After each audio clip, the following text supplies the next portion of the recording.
we're not alone. Set in a different context, that could sound a little bit like a sci-fi movie about the presence of aliens or something, right?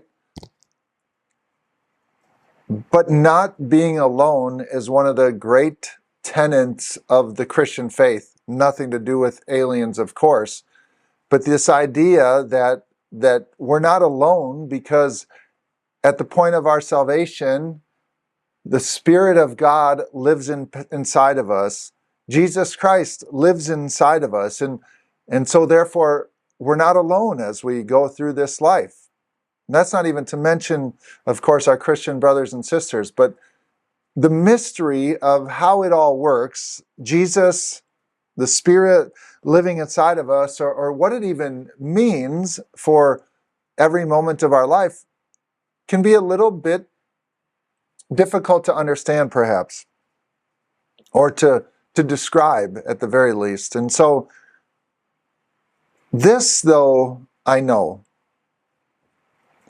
my heart and my life is different because of knowing Christ.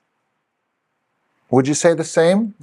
That's the best way that I can describe it. That's the best testimony that I have, is that I am a different person because of Jesus Christ living inside of me. He is the source of the change, of any change that has been for good in my life. He's the source of that. He is the one who directs my paths, who puts me where I'm supposed to be at this time and in this place and with these people, with you all. He is the source of my power, as we talked about this past Sunday, that passage out of Colossians 1 that we've been looking at, that Rick gave us a pretty good example in person on Sunday at church, right? That he plugged that light source into the outlet. The electricity came and empowered that light.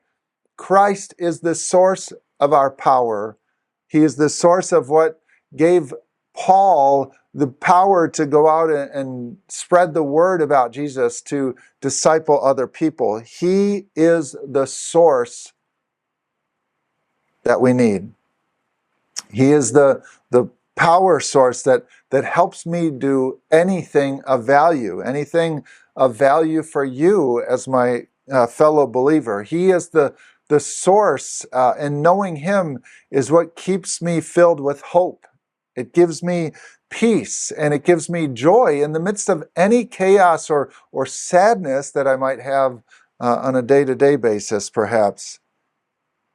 And knowing Jesus is what helps me to remember that I'm not alone.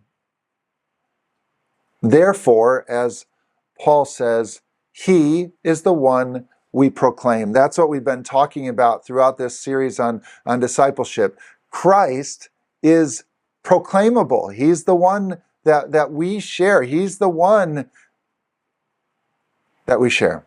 He's the one who empowers us. He, and knowing Him and the reality of eternal life with Him, is my why that I talked about a couple of weeks ago. I challenge you again. Do you know your why? It's been a great few weeks as we've gone through this idea of discipleship and looking at the principles of it. Again, we've concluded quite a few things, that as a believer, we are meant to be disciples, students, followers of Jesus. And then that means we live according to how He's taught us how to live. We are powered by Him to live it out. Next, we're going to go into a series on the life of Jesus. We're going to look at the book of Matthew. For quite some time, we'll take a few breaks, but we're excited to dive into who is Jesus and what it means to know Him. Join us on our journey through Matthew these months ahead. Have a great week. Enjoy the snow or whatever else you have going on in the days ahead. We'll see many of you Sunday.